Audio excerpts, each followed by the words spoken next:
calls for us taking the steps now that will make us no longer second in space and in science. It lays the predicate and the foundation for a space communication satellite that will permit the people of the world to see one television program at the same time throughout the world. Think about that kind of communication and think about the opportunity that will provide. It lays the predicate and the foundation for the development of a weather satellite that will permit man to determine the world's cloud layer and ultimately to control the weather, and he who controls the weather will control the world.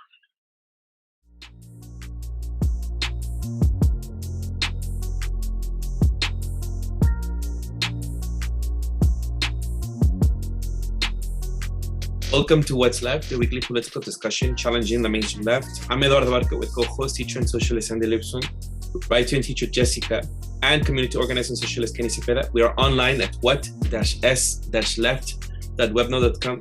You can find that link to our blog in the episode notes. You can also find our personal social media handles as at Don Eduardo Barca and at ZepDKE on Instagram, and Jessica's Twitter handle at jhomie89. Please subscribe, rate, review, turn on your notifications, and share your favorite episode wherever you found this episode.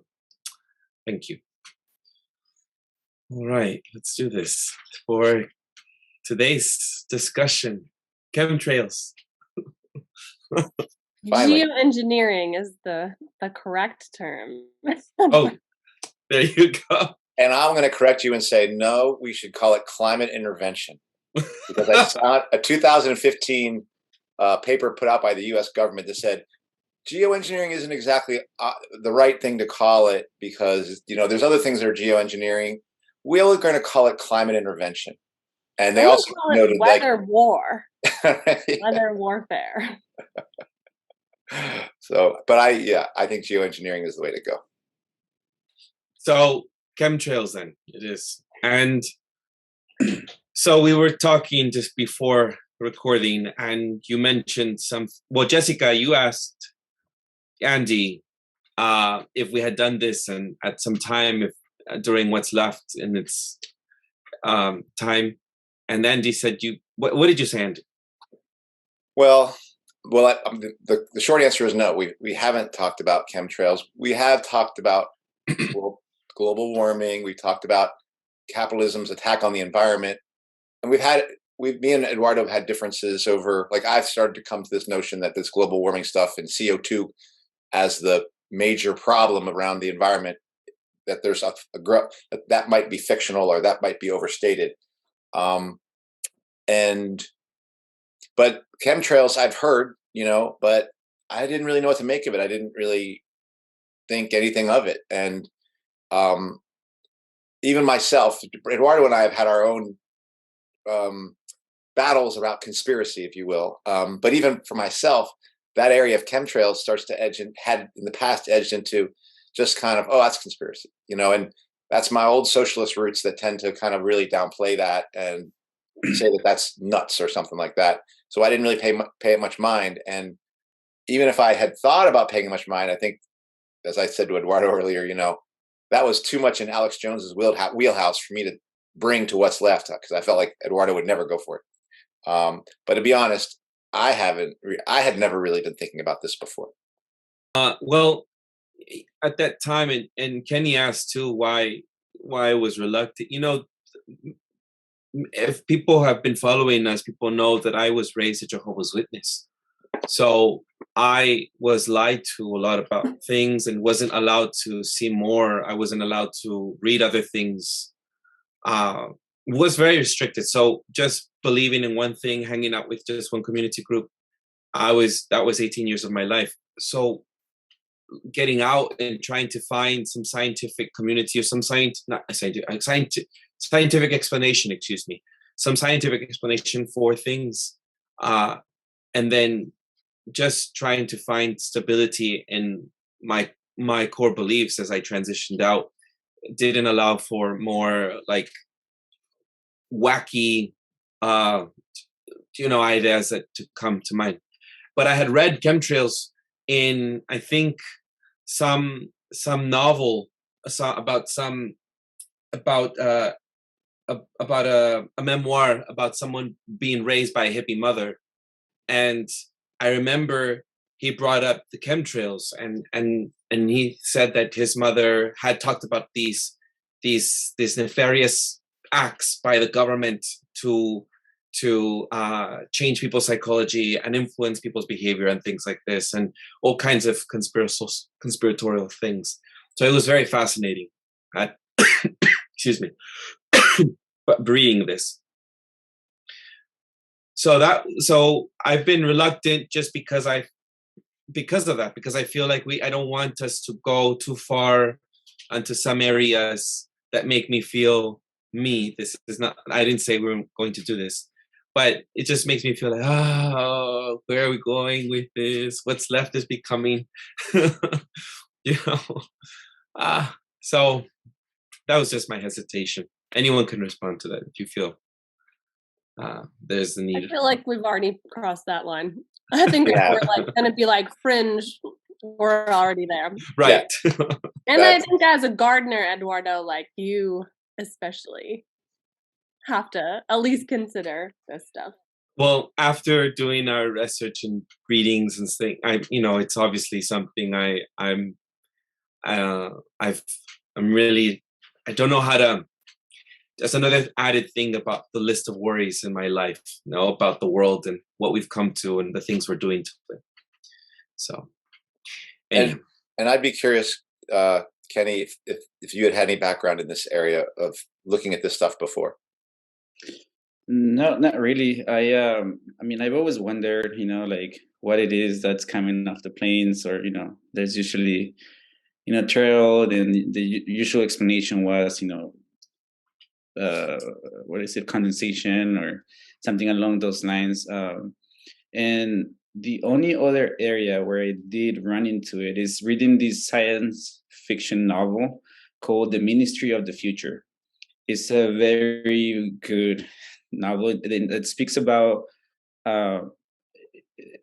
climate change and how different countries are tackling that, and how different countries modify the weather in order to produce rain in their areas versus other countries. In that competitive aspect, that's as far as I've thought about it. I never, I really still don't know much about any kind of history, that may serve as, evidence, or that this has happened, has been done. It probably still may be done. And just on that note, on the conspirational thing, I actually think this might be a little further out there. I don't think, in the sense of, I myself had some hesitation when I first heard about it, especially looking up stuff and what people are talking about it. Even people like Joe Rogan had an episode a while back, and where he was just dismissing it, and and calling people, and he's been very critical of the vaccine, right? And so it does, to me, I think there is it's a step into the unknown. It is pushing the envelope, because I do think this topic might be dismissed even more easily by more people. That's just my sense of it. I think it's really interesting how it's considered like one of the more extreme conspiracy theories, when, I don't know, it's one of the ones, at least insofar as like coming from my limited framework, like it's one of the ones that has like been admitted to quite openly in a lot of different contexts by a lot of different people for decades.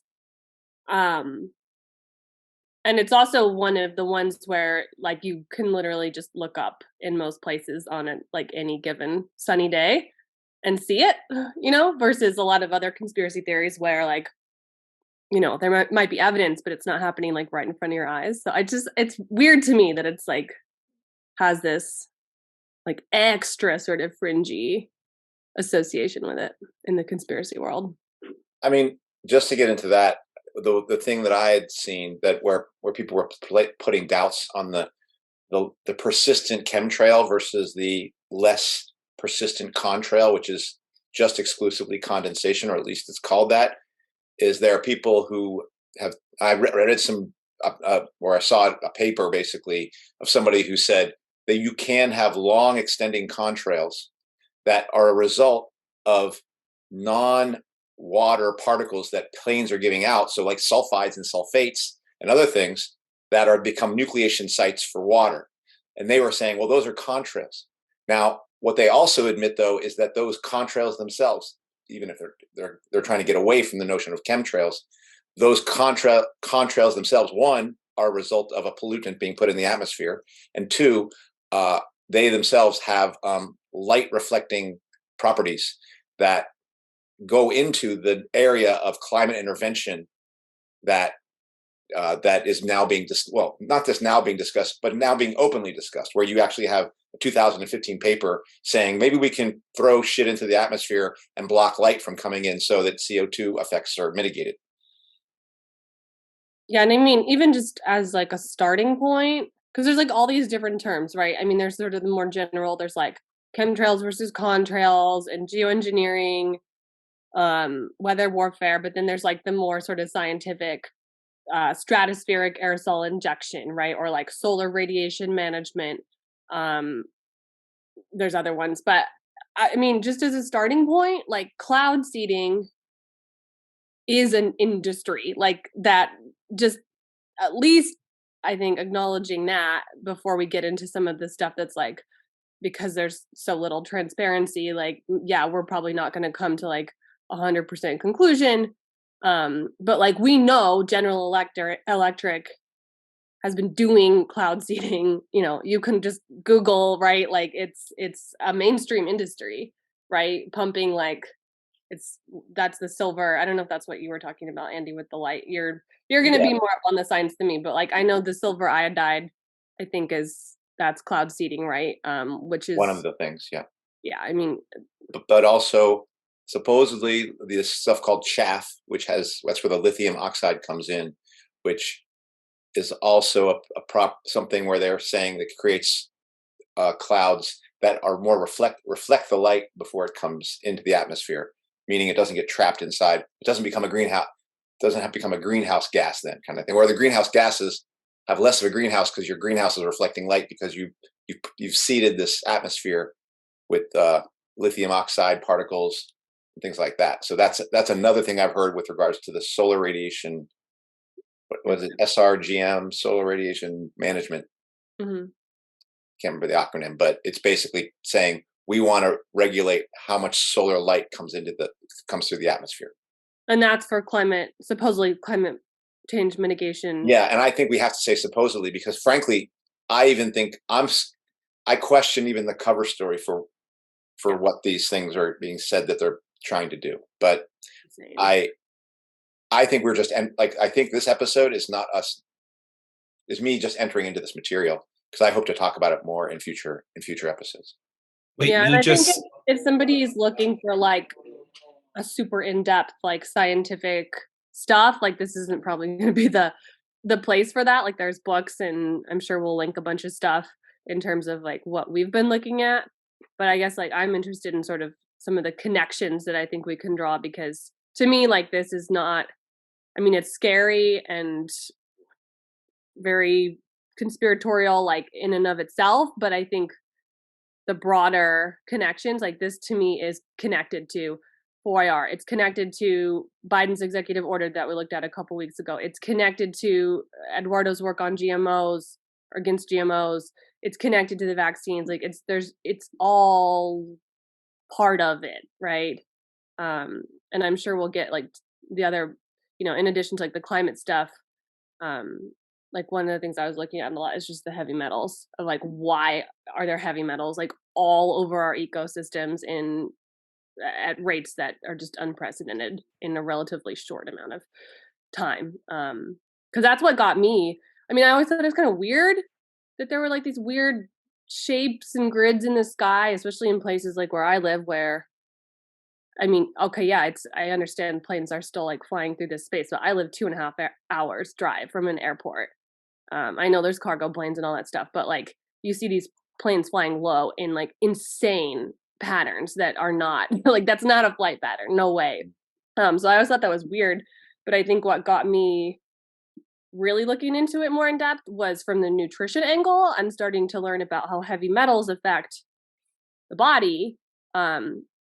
And looking, like I remember specifically looking for like brands of cacao that don't have high levels of heavy metals, which is extremely hard to find. And then wondering, well, why? Like, why is there, aluminum and strontium and barium like all up in our food supply? And that's kind of what got me in, which obviously connects like the vaccines and stuff too because of the adjuvants. But sorry, Eduardo, I kind of cut you off. No, you're fine. No, there are a lot of heavy metals that are in there. And I used to think, well, I wasn't sure. I thought maybe it was just some cities were very polluted. Obviously, you're going to get like acid rain, and you're going to get lots of waste and pollutants from contaminated evaporation, condensation, and the cycle of the rains, right? Like the water cycle. But I thought maybe you would be able to get like fresh, clean rain water from like maybe rural areas. But even then, if you're in an area where there are high pollutants and people are messing with the weather, it's no longer safe to even just drink water from the rain, right? Like you still have to filter it out. Even then, that's an issue. So that was just my comment to that. And then the other thing I was going to question, Angie, was, are you saying that some of the geoengineering that is being set up for that is being engineered for like to combat climate change, you're saying that this is possibly not even for that? They're just saying it's a guise for climate change, using it under that guise, but really there might be some other because it looks like chemical warfare to me. That's what it looks like. Chemical. It looks like chemical warfare methods under the guise of trying to help the environment. And so I don't buy their fourth industrial revolution. We're going to collect your crap and we're going to see how much CO2 emissions you're producing and we're going to give you credits. I don't buy that justification. So I see no reason to buy, even though this is hidden.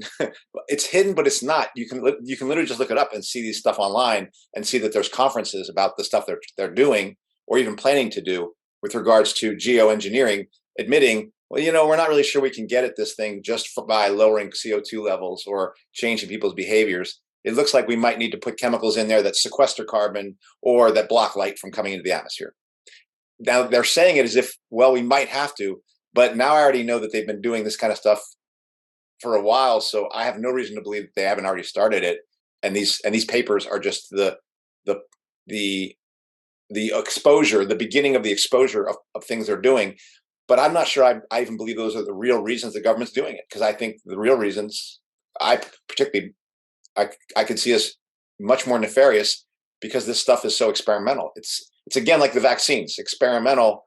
The experiment's being run, and again, the experiment on the planet's climate, on the experiment on the planet's eco atmosphere is being run right now, and how it affects us, that experiment is being run right now as well, apparently.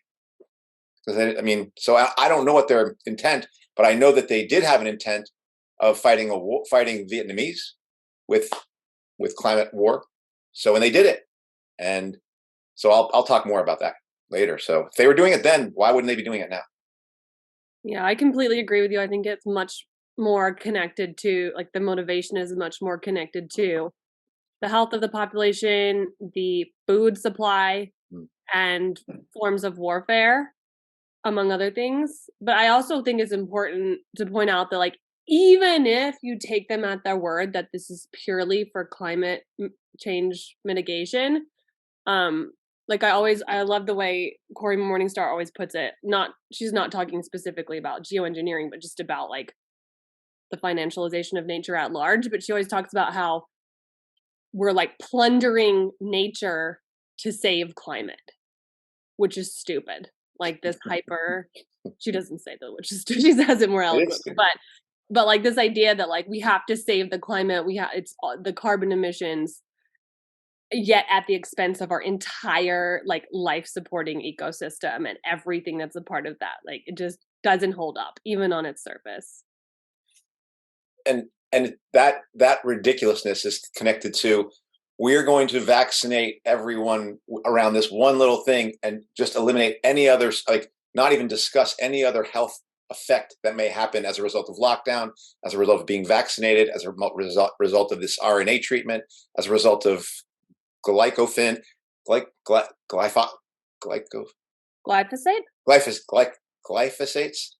It's an absurdity. And so it's such an absurdity that I have to know that they know it's absurd. So it's just a lie. Well, then why don't we begin, as we were saying, in chronological order, what we've discovered. So I'll just go from the very beginning, which is very brief, like World War I. I learned in this, the chemical warfare really started with World War I, because that's where the chemical industry was, of course, everything that we do, right, like the internet, things that we say that are for people who are differently abled, right? Anything that is being an invention in society, most of it comes from the military. Everything comes from government use, and then it trickles down to us. All of these devices, right? Like I'm sure smartphones and all these things existed right prior to the rest of us using them. So the chemical industry was able to get supported by World War I, was able to get funded by that, and over time. Now, this is where I'm not sure, because I'll cite the podcast that I was listening to in the episode notes, that over time, like so much of these chemicals got produced, there was just too much. They started spilling them over into rivers and lakes. And if they had spilled almost everything that there was, because of massively producing, and after World War I, end of World War I, the chemical industry kept going, and they couldn't sustain themselves, but they had many other things that they were trying to use it for everyday life, chemicals, and that's what we've seen as today. Like that's why we have a lot of cleaning products and things from that era that we're able to produce, like templates from that time, right? But so much of it was experimentation, so they released it into our rivers, into our oceans, and then hoping that somehow the earth would just repair itself over time. Like that's, but if they had released everything, then they would have basically destroyed all animal life and everything living, sentient, right? Here's where I'm not sure if this is true or not, and this is where it can get into the so-called conspiratorial world. It's that because they had to store it, so much was it produced that they couldn't keep it any longer, and they had to slowly. So they decided over time, they decided to slowly release it into the atmosphere so that it wouldn't be all in one. Otherwise, like, as I said, like everything would have been killed off, because this is really strong stuff and stuff that was still being analyzed and figured out what it does. So they started releasing it into the environment slowly over time, and this is, I will say, just speculation. Maybe you both won't say, or the three of you will say it against me. But over releasing it over with planes over in the hopes that it would somehow not just be released through in the water or seep into the soils, but would be released into the atmosphere by air. There is a good article in the Sun from this lawyer that was a conservative, but had family in the Midwest, that was connected to a farmer who started seeing his cattle like with deformities, and it was because of chemicals like DuPont releasing chemicals into the environment. And so this lawyer, who was like pretty much a conservative on the political spectrum, simply did it because of his relationship to that land, to the people there in the Midwest, that he decided to fight. But it took so many years to be able to release the data that was needed to investigate DuPont on the chemicals that they were releasing in this state that I forget, that I will link in the description box below in the episode notes. But that just came to mind right now. That's improvised about that article in the Sun. So I imagine all of these chemicals. And then eventually the EPA was involved, Environmental Protection Agency, and then they were able to see how many things were being released and how it affected our bodies. And the last time I heard Jane Goodall speak at a conference or something on the web, I remember she said that something like we have 90% of chemicals from the world are already in our bodies once you're born, or as an adult, I think it is. Look, I forget once you're born, but as a human, everybody has chemicals in their bodies, no matter what. We're all just all filled with chemicals because of our environment, and it's important to cleanse ourselves because of it. So that's just about the chemicals. Then this is how I started coming. I remembered stuff like this. Then there was a Radio Lab podcast about yellow rain, and the yellow rain was the episode. It was so sad because the interview there that I had learned about was about the Vietnam War and the Cold War era. And they were interviewing someone from Laos that had experienced the yellow rain, and many people had died. And scientists went back, and this is where I believe the people who witnessed this is where it got to me. The interview was so disheartening to hear, because it was criticized for the interviewer attacking someone who'd witnessed and lived that time. And scientists, he said the host had said, scientists had gone back and basically had said it was bee feces. That's what it was, bee feces. And I have here the interview, and there was it's hard. I'm sorry. I don't know how to pronounce this. Eng Yang. Sorry if I mispronounced, but he was living in Laos in a small village at the time in 1975. And he was saying, and like many people saying, that they had to hide in the jungle because they saw yellow droplets that fell from the sky and that splattered the landscape. And basically, as a witness, first-hand account, he was being dismissed and undermined for his personal first-hand experience and had seen people die from this.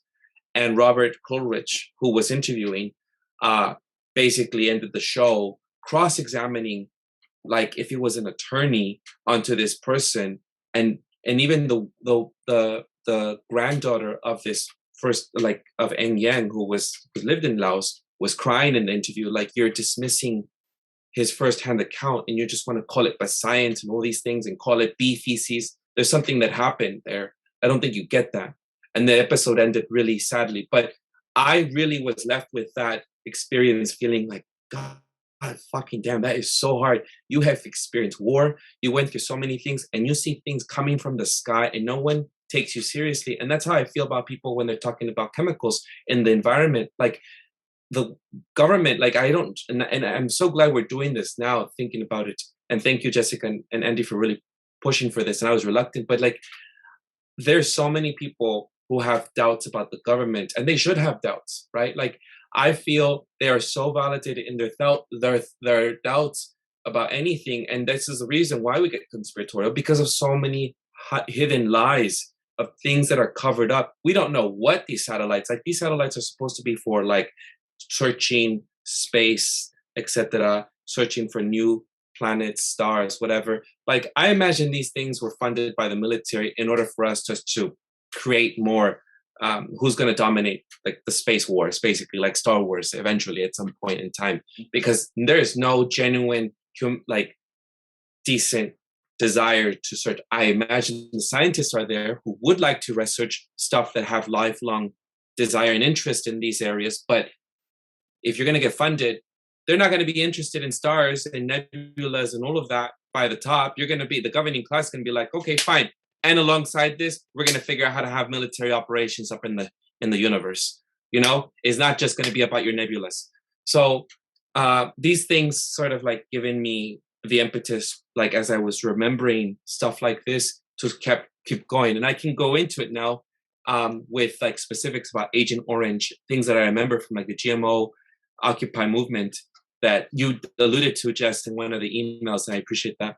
But I don't know if I should stop there and then let you go, because I left off with Vietnam and sort of that era. And I know why one of you were going to bring that up. I'm not sure, but I'll stop there. And then I can bring up about Operation LAC and even San Francisco sort of history with chemical testing.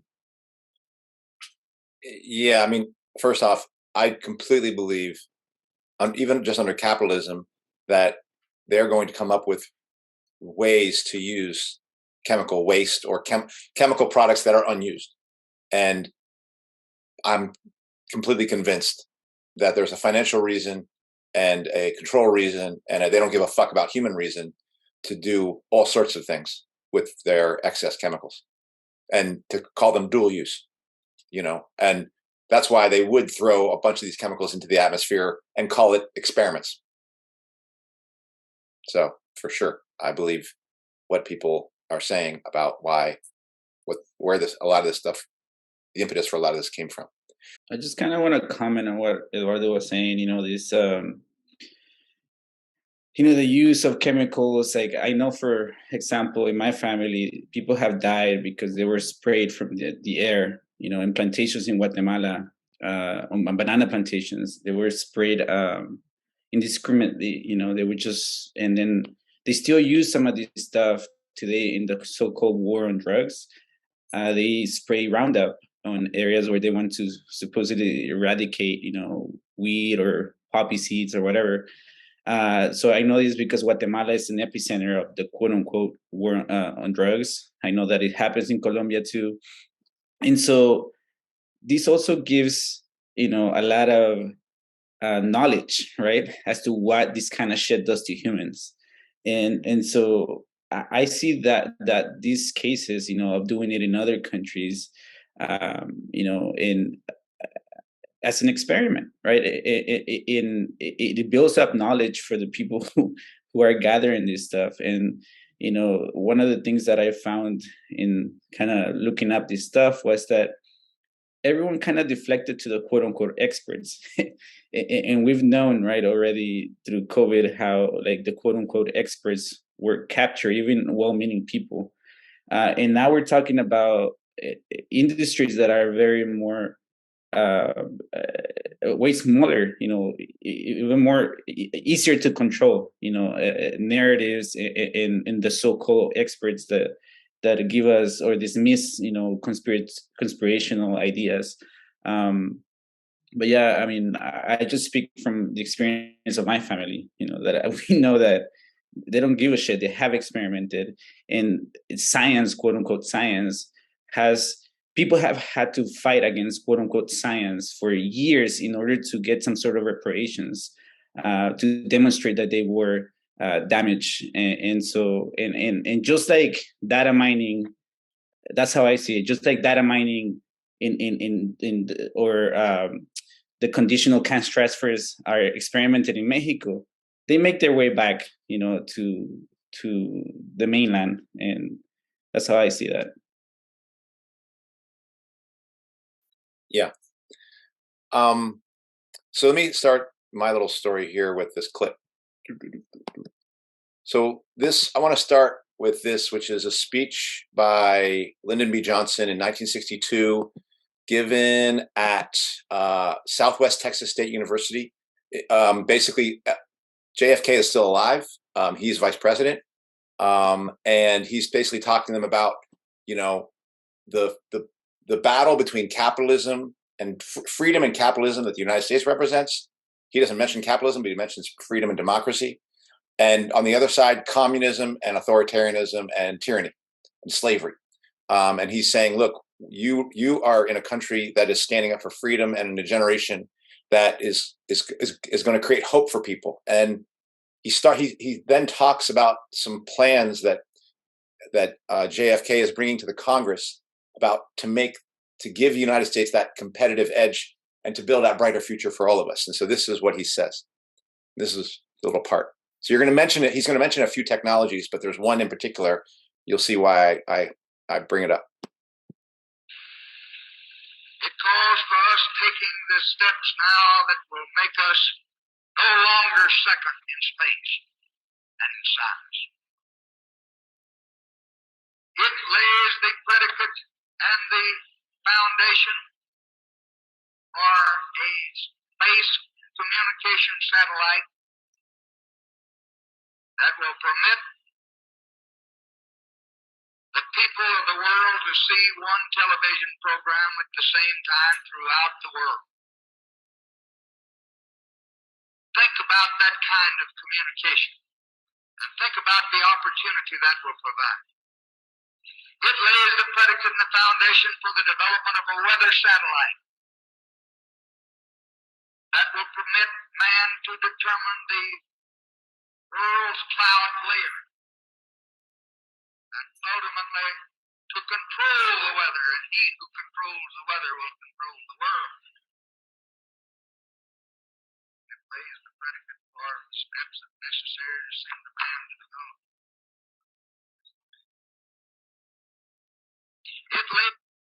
I don't think there's any much. I'll probably leave it at that. But I mean, let me stop sharing that. For me, what's interesting is first, except for the one about the weather, all those things were things that have happened. All those things were part of U.S. war making and part of U.S. competition with the Soviet Union. And really, when he was even talking about the global communications and the one television that everyone can see, you can see they understand this not as an information source, but as a control source. But in 1962, they already had their plans for how we're going to use, and he just talked about satellites, but it wasn't satellites. They were going to, well, I think satellites are related to it in terms of visualizing it, but it was also, they had these other plans, which I'm going to mention. They already had plans about controlling the weather. And that's where I want to get into Operation Popeye, which was done in Vietnam. And it was actually exposed by the Pentagon Papers. And so this person you talked about, who is basically cross-examining this man in Laos, it's such a deep lie, because let me read the part where it was said in Operation Popeye that was done in Vietnam. Let me see if I can find it. He said, Project Popeye was tested in a strip of the Laos Panhandle east of the Bolavens Plateau in the Sekong River Valley. The government of Laos was not informed of the project, its methods, or its goals. And what were its methods? Basically, the goal of it was to flood the Vietnamese and to create so much rain that they would not be able to move their weapons and equipment and stuff wherever they could. So they were attempting to screw up the logistics of their enemy by dropping a bunch of rain. And so what they would do is they would find monsoon like clouds. They would fly their planes into them, and they were filled with silver and lead iodide. They would blow up those canisters so that the lead and silver iodide would go into these clouds, and what they said would happen would be the dumping of extra rain. Now, did it dump extra rain? I don't know, because there were other silver iodide experiments later that they tried to do with hurricanes that were, by all intents and purposes, a complete failure, that were done in the 70s and 80s. But they went ahead and said, okay, well, that might not have worked, but let's carry on and keep doing that. And I do know today that silver iodide is used for, like what Jessica was mentioning, modern day cloud seeding.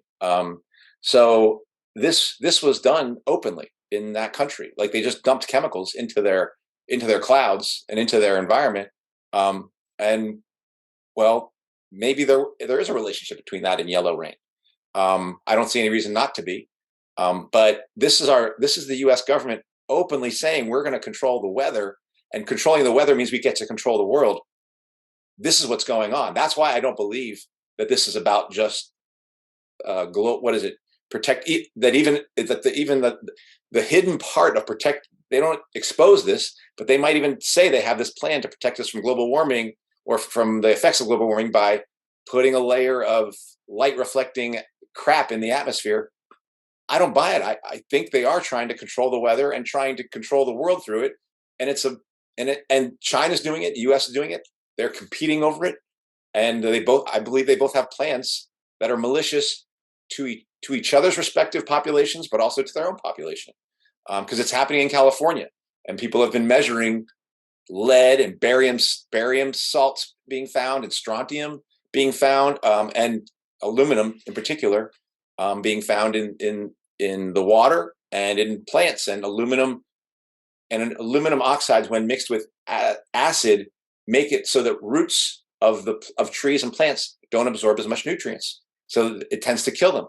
They were saying, oh, aluminum oxide doesn't really do anything, and that was like that, but aluminum oxide plus acid does, apparently. So again, it's very distressing. This is stuff the U.S. is going on record as saying they're going to do, and they've done it, and they're going to do it, and they're going to carry on with this. So, like telecommunications, the space war, and weather control.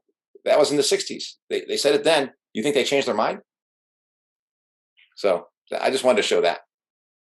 I wanted to add too, like, from what I've read, a lot of this stuff, in addition to like weakening the strength of trees and ecosystems, and like you were saying, Andy, it also makes forests more flammable, which is very interesting with the emphasis past half decade on fires.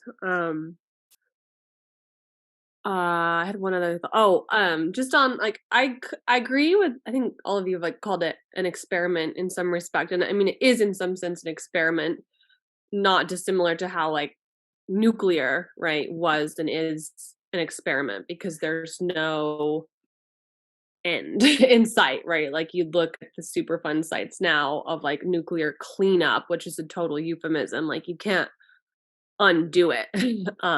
Like we're going to be like cleaning up forever. But just in terms of like experiment, I do think in some sense that term implies that they don't fully know the implications.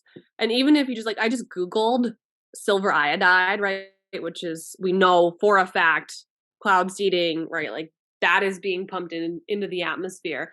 And even just mainstream information, like the first thing, it says may cause eye and skin irritation, may cause respiratory and digestive tract irritation, light sensitive, may cause reproductive and fetal effects. So like we know that.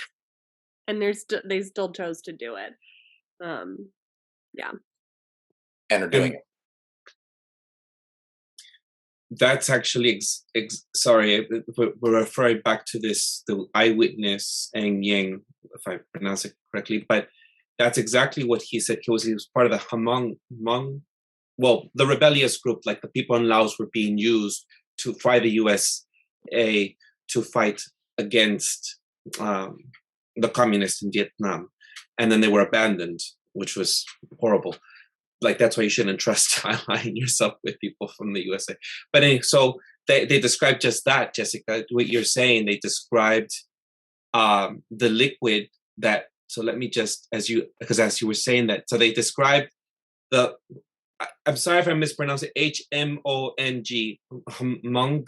No, another eyewitnesses who fled to Thailand described the strange sticky liquid that they call the yellow rain as causing plant life to die and humans to suffer skin blistering, blindness, seizures, and other maladies such as the ones that you've described, like vomiting and other things. So, and these were many people who had experienced this, and yet he, like other people, were dismissed by a panel of influential academic studies in Scientific America's group, respected biologists and biochemists, including Harvard's Matthew Meseloson, that said it was just basically bee feces.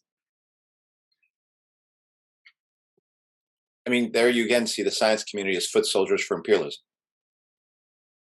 You know, they're just the apologists, and even creating the cover, because we already know what they did. Yeah. And even they know, like, it's on record. Yeah, and I mean, just back to the DuPont example that Eduardo brought up, and like these parallels to like actual warfare, like, you know, more how people interpret, you know, mainstream warfare. I mean, our entire fertilizer industry on a global scale is a product of militarized, you know, industry. to a large extent in the pharmaceutical industry too, the agriculture industry, like all of those materials. And it just, I mean, that to me is like one of the foundational like things that has to be recognized when you accept that, right? It's like, no, there's no reform. Like we can't just have like good, oh, we'll just have better pharmaceuticals that have like, you know, more airtight, more transparent clinical trials and like don't have as bad side effects. It's like, no, the whole thing has to be scratched. Same thing with all the fertilizers. Like it comes out of war, right? Like, so it can never be reformed. Yeah. And one more thing, just because I think you're going to talk about Monsanto. It was recently documented, or maybe it was in the last 10 years, I think this came up, that Monsanto was developing an aluminum resistant gene for plants because they were seeing that plant production and crop production was being affected by the level of aluminum that was in the environment and in the soil. So Monsanto was saying, well, here's our solution. We're going to create a set of plants that have aluminum resistance. Yep. And I always have trouble pronouncing it because in aluminium is how my family says it because they're British. Aluminum, right, is one of the primary contributors to Alzheimer's, which has exploded in recent decades, autism, which has exploded in recent decades, the whole spectrum of autoimmune syndromes and diseases, cancers, I mean, all of these health issues, right? And I'm not saying that they're like, it's like a 1-for-1, oh, like heavy metals like are the only contributor, but like we know that's documented. That's why you're not supposed to use like mainstream deodorant, right? Because it has aluminum in it. And yet we're fine with this shit landing on all of our crops, including the organic farms. And then, yeah, exactly like you said, Andy, it's like, you know, the stupid problem reaction solution thing. You know, they create aluminum resistant. I think they started with corn. I don't know if they're doing more because corn, right, is like the primary crop. Which I think also those seeds, those aluminum resistant corn seeds, if I'm not mistaken, they're Terminator seeds. So it's basically Green Revolution all over again on a global scale times like 1 billion in scale, because then you have a situation where not only are they being forced to use that seed because aluminum's landing all over their crops and nothing's growing, or not to the extent that it has in the past, but then they're also forced to go back and buy new seeds from Monsanto every single season, right? And they have, you know, all the patents for all the drought resistant and the flood resistant crops. So all the farmers are getting fucked. You know, the whole food supply is getting fucked because we're all eating this stuff. And it's, you know, it's super frustrating for people who like go out of their way to try to buy like organic or try to buy non-GMO, right? Yeah, I mean, and just tying it back all to the GMO stuff, and the market and capitalism, right? It's the same, like they're trading water on Wall Street now. So you have, like in the case of droughts, you have people now profiting off of droughts like it's a fucking game. So why wouldn't they fuck with the weather and cause droughts or cause flooding, right? When they directly profit from it. So both of you alluded to it, and I think that I don't know which one. I don't remember Operation LAC went first, or no, they were simultaneous. So, so there was so the Agent Orange is what I think many veterans that I've spoken to who were part of my small rally that I did in Gilroy against Syngenta that I spoke to. There were some veterans for peace that were talking about, and even one person whose grandfather was who was a veteran, had spoken about Agent Orange being used in Vietnam, and was a production of Monsanto. And I had gone against I was going there as a rally, and I listened to their stories, and people had a lot of effects from these chemicals. And I think I'm just tying it back, like, okay, it happened over there, but we're talking to largely US American audience. And so I imagine that anybody here who is listening may know, possibly, there are people who have a connection to that time. And the substances that were used, mostly of course on the Vietnamese, have caused like damaging environmental effects, as well as health problems for individuals that were exposed, and people died from illnesses because of it. So health problems as a result of the exposure to Agent Orange that affected people who were in war, and as well as people who were there in Vietnam. The government of Vietnam says that up to 4 million people in Vietnam were exposed to the defoliant, and as many as 3 million people have suffered illness because of Agent Orange. And so it's the companies, I'll mention them for people to, the Dow Company, Chemical Company, Monsanto Company, Diamond Shamrock Corporation. This is listed on like just as easy as anyone can read it on Wikipedia. And this is normally what people would say, like, oh, well, this is kind of like conspiracy. No, you can find this on like mainstream sources. I've saw this stuff like a Britannica and other websites that come up on Google, and it's like everything is supposed to be filtered out and censored for misinformation. This stuff is pretty mainstream that anyone can look up, and there's nothing to hide there. So obviously these chemicals have been used against people. And if I'm going to just move from like what happened in a foreign, like in a war, I'll move to, unless someone else wants to intervene and come in, and they can always interrupt me.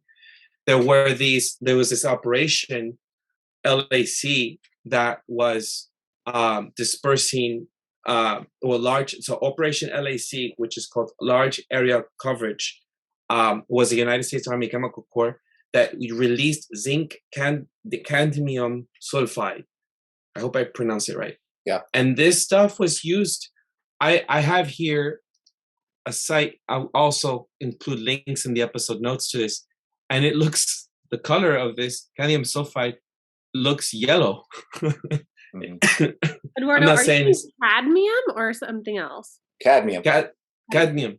Did I say it correct? Sorry. No, I just want to make sure I was, cadmium sulfide. This stuff, I couldn't imagine this stuff. Like, obviously, there's no escape. The military releasing this in the Bay Area and in other areas, like in the US American cities from coast to coast during the 1950s and the 60s. This is a fine powder that was fluorescent, and that has, as you were mentioning, some like substances like copper and other things, Andy, that like might be used for these are barium salts and strontium and things like that. But I believe this cadmium sulfide was being used as potentially mitigating radiation damage. Okay.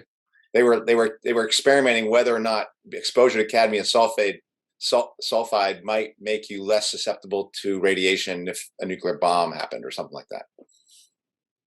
Without anyone's consent. No, it was exactly. So you're just testing on people without anyone's consent. What does that sound like? Like today. Like the fucking mosquitoes in Florida. Right. That's the other thing. I think we need to revisit the episode on CRISPR. So I'm just thinking to myself, like, if this was done here, imagine what was done elsewhere in other countries, right? Like, this is crazy to me that anyone could think that this was okay just to spray this stuff onto people, and they found these to be found in Mexico and other places. That's something I just was like shocked by, that's why I said I'm so glad we did this. Like, who would have thought that this was stuff that you could just release onto people without their consent, and then not knowing the effects of this stuff, and even all the things that we've experimented on with things of chemicals for herbicides and pesticides and trying to control agriculture, like we have no idea of the detriment. We do actually, we now know, but still the consequences, the detrimental effects that this does on our health, the environment. This is the kind of stuff I think I'm more worried about than climate change. I think, I don't know if that's a very big statement, but it is something that like real like contamination you can see in videos where like this stuff seeps into the soil and then seeps into the groundwater and is affecting us all, you know, and the way that we're feeding us, the way that we're ingesting these things. Should I play a clip? I have a clip of some farmers, or can you go and then? Just on that note, because you know, I recently moved to a rural area in California, relatively rural. It's a lot of farming, you know, it's the valley, and it just so happens that I'm staying in a place where there is a decommissioned military base, and it just so happens that in this town, my skin has been fucking burning with the water. Like I actually have a lot of shit right here on my elbows. I got shit on my hands.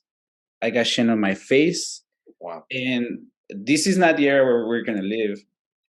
And I've been working in the other house, which is another like 15 minutes away. And it turns out that the water in this town, where there used to be a military base, there's still an air museum. The water here is very contaminated, you know, and so, you know, like, obviously there is a lot of shit that we think we know about, but there is even more shit that we don't know about, right? Like, and that's what we're discussing this. And the proof is in, for me, is like literally my skin, you know, and you know, here I thought, right, like I left San Francisco for one sort of safety, right? Never mind that San Francisco's full of cars too, right? You know, we think that it's cleaner, whatever, that is sold as that fucking, you know, or the Bay Area is sold as like a, you know, environmental kind of paradise in a sort of way, like weird way, you know. But my point is that there's no fucking safety anywhere. You know, you can run away, but, you know, especially when we're talking about shit from the air, this will falls everywhere, you know, and there's, you know, we are hearing more stories, right, of towns where water is just fucking useless now in the US. That's been something that happens all the time in other countries, you know, because they've sprayed out a bunch of shit indiscriminately without, you know, regard for life. And so that's why I'm here listening to this conversation, you know, because I don't know much about this stuff. And now it turns out there's a lot of precedents, you know. And again, like there is this notion that we often are pushed towards, that things are getting better, right? What gets better is just the cosmetic aspects. Yes, they're not dumping fluorescent shit, you know, that we can see, but there is invisible shit that we don't even know, you know, everywhere, you know, and so. And obviously, it's not just about our individual health, but like, especially if we have young people, right? Like, what's the world for them? What kind of world are they gonna have?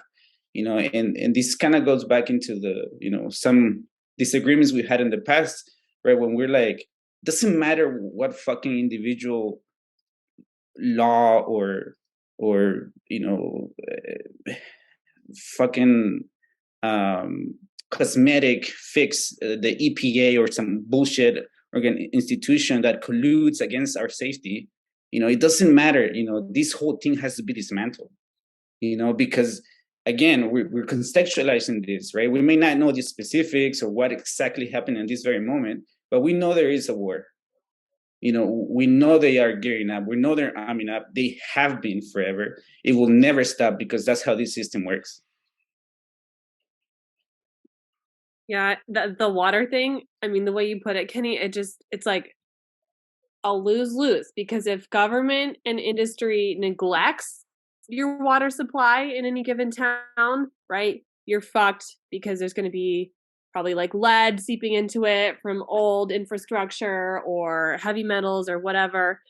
But also if they treat it, right, they're going to pump it with fluoride and who knows what else, right, chemicals, you know, trace pharmaceuticals is all up in the tap water all over this country. So it's like you're fucked either way. And then they always have a solution. Like their solution to your skin issue is like, oh, well, yeah, great. Let's fight for Medicare for all, and then we can get you access to a nice pill, right? And it's like, well, maybe they should stop fucking poisoning you. Or you have to buy a filter, like I had to do it. A filter to filter the hot water that falls in my body and burns. Yeah, totally. Also, the skin thing makes me think of I didn't really go down this rabbit hole, but I want to at some point. Is I know people talk about is it Morgellons? A lot of people think that that's specifically related to chemtrails, but not confirmed. Before you go on to what you were going to share, Jess, if I could just one more thing I could just share, if that's all right with everybody. So I was looking into more of like the experiments that were done on cities, and besides the operation LAC, there was another operation that was done here specifically where I'm living. I think I'm the only one now living in San Francisco. Yeah. Everybody's Jesus. I just thought about that right now. So there here, I was going to say it for us here, but because I looked at Jess, but then I thought, wait, no, everyone's gone. So this one, so here there was in 1950, the USA released a bioweapon here in San Francisco. Did you know that, Andy? Did anybody else? This was hundreds of bioweapon simulations carried out in the 1950s and 1960s. So this is a small article in the Smithsonian. This is like a scientific magazine that is very mainstream for anyone who wants to. I say that because I know I'm the only one that probably cares here that YouTube censors us. And so I say these references just in case there's someone watching, and that's why I told you to say geoengineering, not chemtrails, because chemtrails is going to flag the algorithm. Where geoengineering, they're going to be like, oh, yeah. So that's why I think I say that. But I know some of you don't care about that. So I know I'm looking at Kenny and Andy specifically. So here, beginning. So this is very short. Beginning on the 26th of September, 1950. The crew of a U.S. Navy minesweeper ship spent 6 days spraying this Serratia marascensis. We'll put something here so people can pronounce this. Serratia, then marascensis, marcescens, into the air about 2 miles. Again, no consent. Where did people think that this was all right? Into the air about 2 miles off the Northern California coast. The project was called Operation Sea Spray, and its aim was to determine the susceptibility of a big city like San Francisco to a bioweapon attack by terrorists. In the following days, the military took samples at 43 sites to track the bacteria spread and found that it had quickly infested not only the city, but the surrounding suburbs. During the test, residents of these areas would have inhaled millions of bacterial spores. This is biowarfare. Clearly, their test showed San Francisco and the cities with similar size and topography could face germ warfare threats. So it was a success in knowing that it could do this thing. Like, that wasn't going to be obvious. In this regard, the experiment was a success. But there was a catch. And at the time, the U.S. military thought that the Serratia couldn't harm humans. The bug was mostly known for the red spots it produced on infested foods and had not been widely linked to clinical conditions. That changed when 1 week after the test, 11 local residents checked into Stanford University. I'm sure there were more that were not documented. Stanford University Hospital complaining about urinary tract infections. Upon testing their pee, doctors noticed that the pathogen had a red hue. Infection with Serratia was so rare that the outbreak was extensively investigated by the university to identify the origins of the scarlet letter bug. But anyhow, so they go on and on and on. But the military had performed similar tests in other cities across the country over the next 2 decades until Richard Nixon halted the germ warfare research in 1969.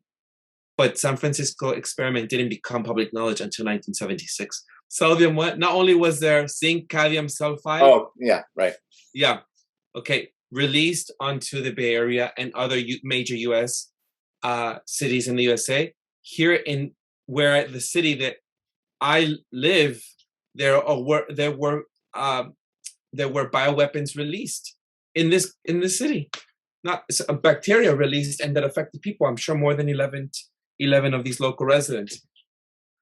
So to imagine I want to know what Jess is going to share, but just to imagine that these chemtrails are just little condensation vapors released. Like, come on, like there's obviously going to be a lot of speculation as to what these things are, and if things aren't being released to the public, and like this one wasn't released until 1976. I'm sure years later, if someone fights for it, there's going to be a lot of stuff released that in this time that we're living in that is just out of our public knowledge.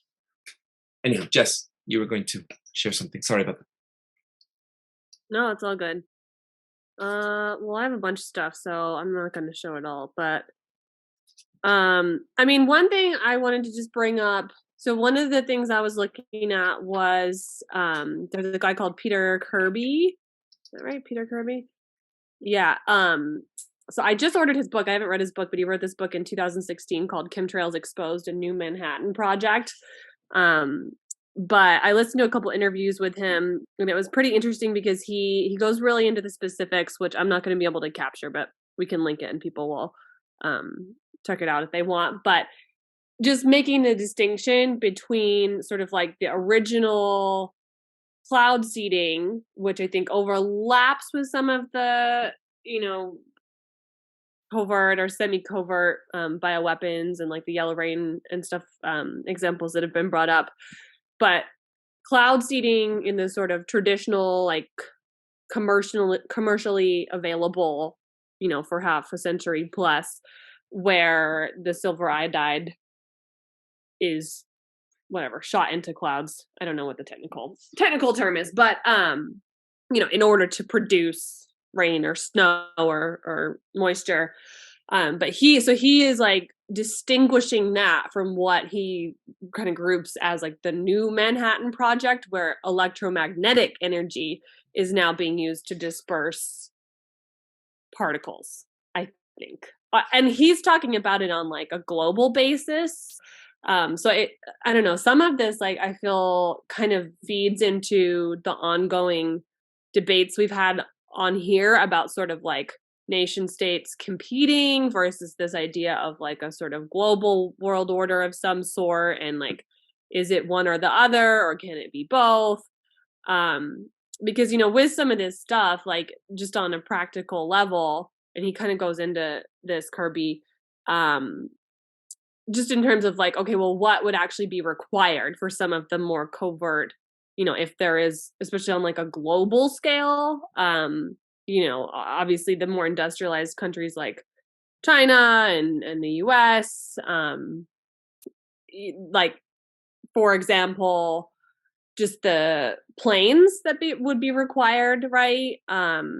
Control centers. And he kind of goes into like how easy it really would be, especially with modern technology, like remote controlled aircraft.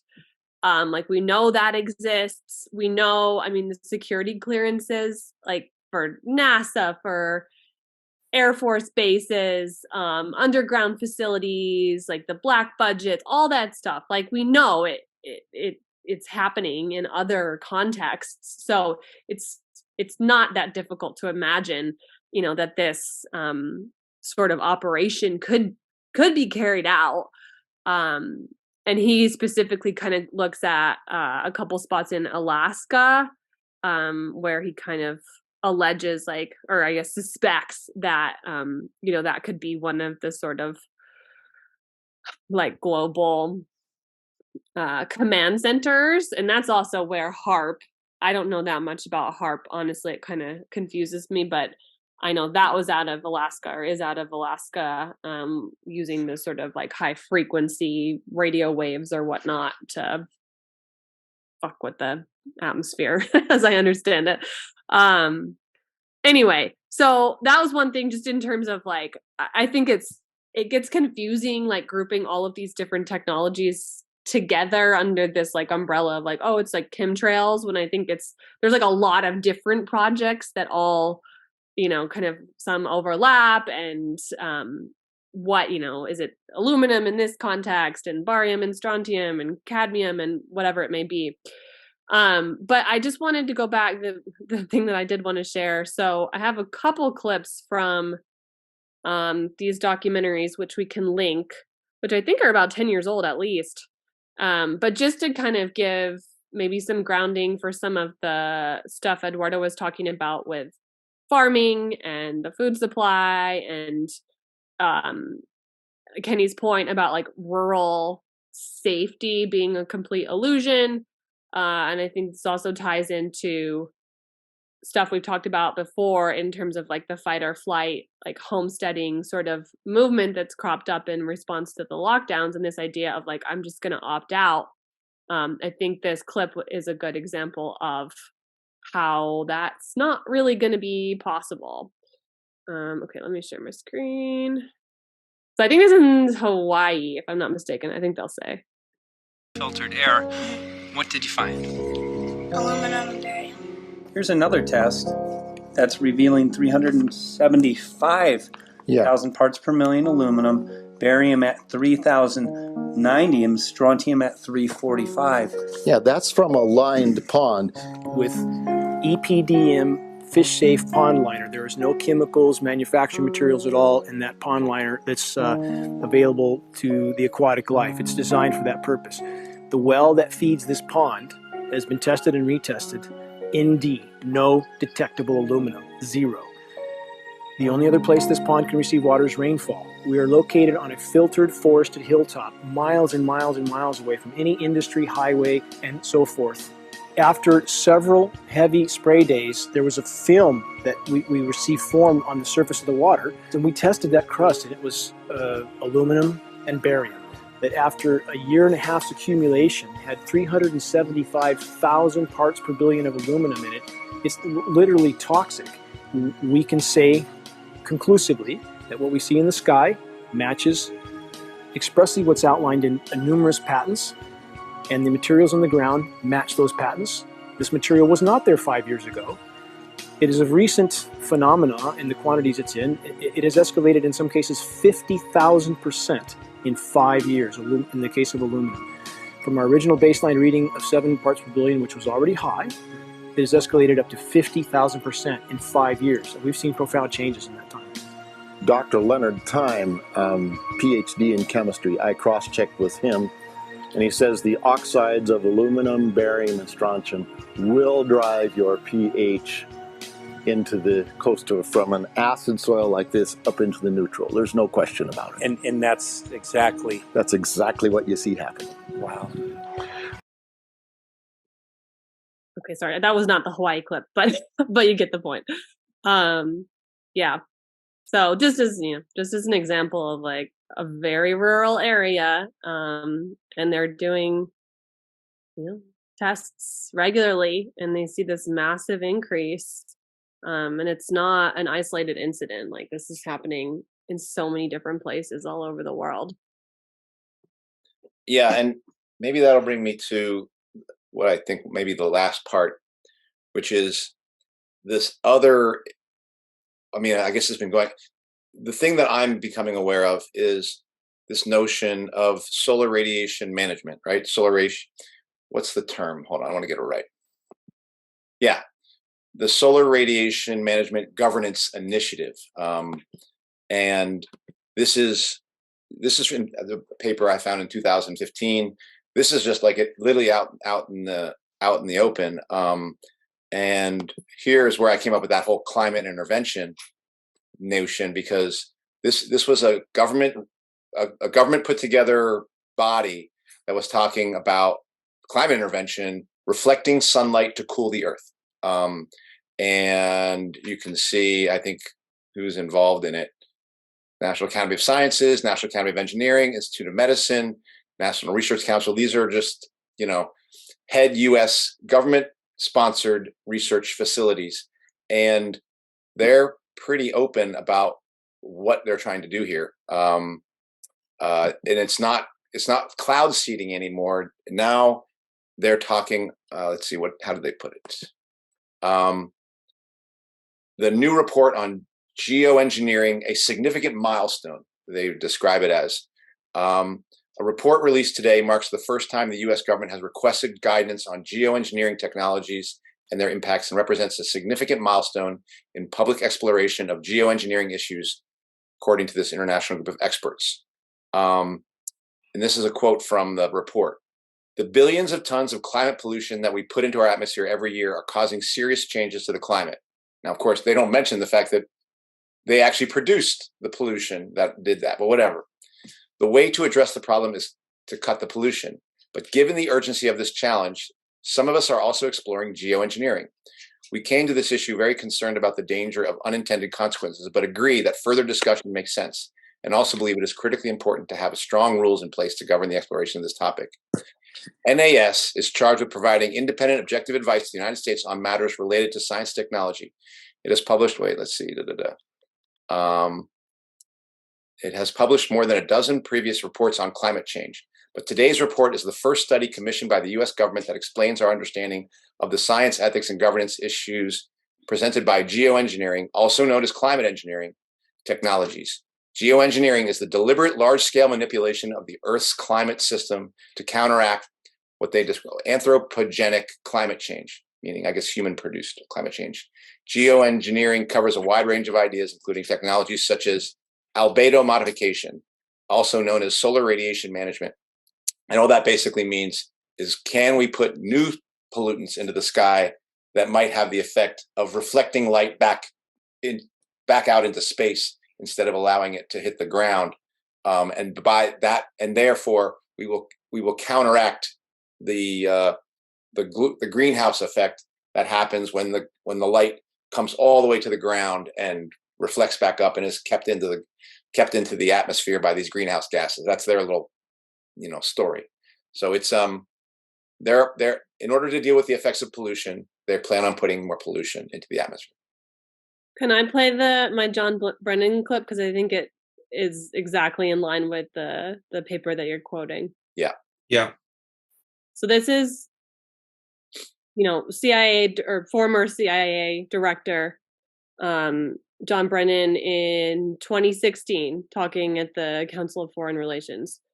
Who keeps emailing me, by the way? It's creepy. They email me at my work like every week. I get an email from the fucking Council of Foreign Relations. Anyway, okay, 2016.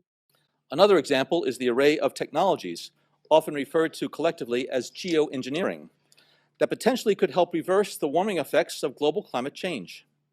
One that has gained my personal attention is stratospheric aerosol injection, or SAI, a method of seeding the stratosphere with particles that can help reflect the sun's heat in much the same way that volcanic eruptions do. An SAI program could limit global temperature increases, reducing some risks associated with higher temperatures and providing the world economy additional time to transition from fossil fuels. This process is also relatively inexpensive. The National Research Council estimates that a fully deployed SAI program would cost about $10 billion yearly. As promising as it may be, moving forward on SAI would also raise a number of challenges for our government and for the international community. On the technical side, greenhouse gas emission reductions would still have to accompany SAI to address other climate change effects, such as ocean acidification, because SAI alone would not remove greenhouse gases from the atmosphere. On the geopolitical side, the technology's potential to alter weather patterns and benefit certain regions of the world at the expense of other regions could trigger sharp opposition by some nations. Others might seize on SAI's benefits and back away from their commitment to carbon dioxide reductions. And as with other breakthrough technologies, global norms and standards are lacking to guide the deployment and implementation of SAI and other geoengineering initiatives. Now, I could go on and on and on and on about the things that fascinate me, but rather than talk about them, I thought I'd stop here and start the conversation with Judy, and then I can take some of your questions. I mean, it's like you're telling me this is a conspiracy theory? It's a CIA director openly discussing it. Yep. I mean, it's already been happening. I mean, it's been going on for a long time. That's what that means. Is anyone going to touch Beijing and China? Well, it was, they spent billions and billions of dollars in efforts to manipulate the weather to protect the agricultural regions and improve significant events around like certain events that were significant to them, such as the 2008 Olympics. And so they had this cloud seeding technology use at a level that wasn't used before in recent times, that I'm just like amazed. I didn't even know about this at the time that the Olympics were happening. I had no idea. And I had sort of heard about vaguely in some maybe Democracy Now! Episode maybe or something along the way until now, but I don't think I ever delved into it. And it was considered as one of the weather manipulating success stories of China. And it was a technique that added chemicals or small particles of, as we've already been discussing, silver iodide to clouds. And it was in order for them to have clear skies because of the pollution there. And it was celebrated. But people have been reporting that this is like more of that manipulation, that we have no idea what kind of effects are happening. Like years later, and even there's cloud seeding here in the USA, just in case people want to just China bash. But there's also cloud seeding here in the USA. It's like not like stuff that both of you have been talking about. But that was one of the most like pumped billions of dollars into this massive operation there for the Olympics. And they have patents there for sure on artificial snowstorms and stuff like that, but so does NASA. NASA has patents on snowstorms, rainstorm, like all of this synthetic weather shit. So like the idea that, oh, it's just China doing it, like, come on, no, we're doing it too. Yeah, and I'm going to take LBJ at his word. I think the conception in the United States is the country that controls the weather controls the world, and I imagine China's thinking the same thing. So I honestly don't believe any of these countries are doing what they're doing for the stated reasons. And the stated reasons are bad. But I think there's deeper, even worse reasons underneath it all. Yeah, I'm curious about, so the documentary you want to maybe have us watch in the future is about dimming the sun. Yeah, I would be really interested in that, because I think even just conceptually, like at its base, this idea, I like whatever. I don't know if the Earth is heating up to what degree, and is it, partially human caught, whatever. But just the idea of like dimming our literal life force that's like fundamental to human circadian rhythm, which is fundamental to everything. Vitamin D, as we all know from the past couple of years, is protective for our health. Like, we need the sun, and that's one of the, if you're slapping on SPF, chemical SPF daily, you've been duped. You've been lied to for, the billionth time. I think people have been really, like, even outside of the climate space, people have been taught and manipulated into fearing the sun, which is literally our greatest lifeblood force as a species, not just astrologically speaking, but physiologically, right? Like, the sun is your friend. It protects you from COVID. It protects you from infection. It protects you from cancer, contrary to popular belief. And you're just never going to find a stronger, more effective medicine. And they want to dim it. These people who have caused so much damage in so many areas of the world, I hate to, always come back to Gates, but like, he is one of the biggest proponents of this idea of like, yeah, we need to block out the sun. No. Sounds like the Matrix again. Yeah. Well, and if you were going to imagine a world where people were supposed to just stay in their shelters and be on their computer and be separated, then making the outside environment harmful is another piece of that puzzle. Anyhow, I don't have anything else to add. Yeah, if anyone else wants to add something. No, I'm glad we discussed this. I think, Jessica, you probably were the major impetus for this, and I'm glad we're in this area now, and I want to come back to it. And like I said, I'll talk to you all about that dimming video, and you can decide whether we want to do a movie review with that one. But I feel like I'd like to also find somebody who, is like this Kirby person who we could interview at some point, somebody who has a fuller understanding of it.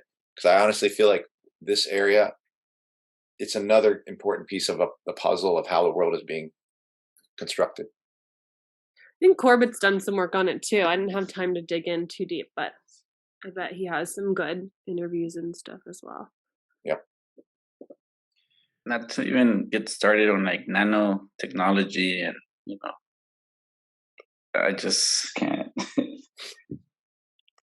Do you guys Andy, you're older than us, so do you remember like the whole aerosol thing and like wasn't in the 90s? Like I remember as a kid, like the whole like you shouldn't use aerosol hairspray, chlorofluorocarbons, bad for the environment. Like this was like a liberal position, right? And like it was a huge thing, and now it's like, whoa, now we're okay with aerosols being fucking blasted out of planes everywhere. Yeah, and that was related to ozone damage and acid rain and. I'm glad you mentioned that, Jess, because I feel lots of these sort of conspiratorial theories have been shared with me by people on the left, people of that era or people from the Save the Whales era, like I feel that, and now everything is shifting, as we've talked about this, everything is shifting towards conspiracy are the people who are Trump supporters and the right wing, That's what I feel is happening. But I go to Rainbow Grocery, a co-op here in San Francisco, and I have conversations with some of the old timers there, and they're so about this kind of stuff, and also about vaccines. They discuss this stuff, and they say these are just injections. Here we go, being taken down by YouTube. So it's just, I bring this up just because this stuff that I was introduced to, like the chemtrail, just even that word, was by a novel by someone who was raised by a hippie mother that I alluded to. So it's just something that I just shifting, like it went from left over to, or from this direction for people watching, from left over to right. It's right wing to be a hippie now. That's so weird. Yep, that's true. All right. I really do. I'm going to post in the episode notes. I want this to be kept in, Andy. I really, really would like for you all and for the audience to listen to that episode of that Hmong refugee who talked about the yellow rain and his experiences, and then being pushed by like a Westerner that's trying to set him up to fail in his testimony, right? Like it was really sad, and I think, no, I believe him. I believe his experience of what had happened there. So much has been done to people in warfare during war times. I'll post a link to that. That does it for this week's episode. What's Left is a weekly political podcast / channel challenging the mainstream left. We post information about our topics and our guests in the episodes where we found this episode, or on our blog at what-s-left.webnode.com. You can find past episodes to this podcast / channel there and connect with us. I remind folks, if you like anything you've heard here, if you feel like we're worth being kept, and where we are covering the stuff that's not covered in the mainstream medias, and very congratulations to NYC workers who were reinstated to keep their positions back because, unfortunately had to be done through the courts. But I'll just say that I haven't seen it in any mainstream news.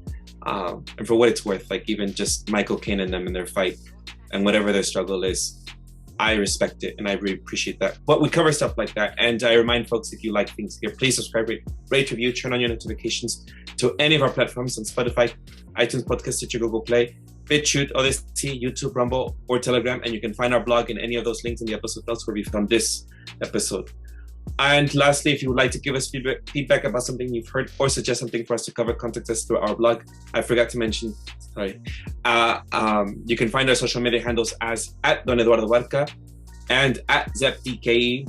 And check out Kenny's great Instagram post that he puts a lot of time and effort in on Instagram. And Jess's Twitter handle that I also visited recently this week that I thought was pretty cool. Sometimes I put pictures of the chemtrails in my town. You can find her at jhomie89. Thank you. And I'm Eduardo Barca with co-hosts Jessica and Kenny Cepeda and Andy Lipson. Thank you all very much. We'll check us out next week. Ciao.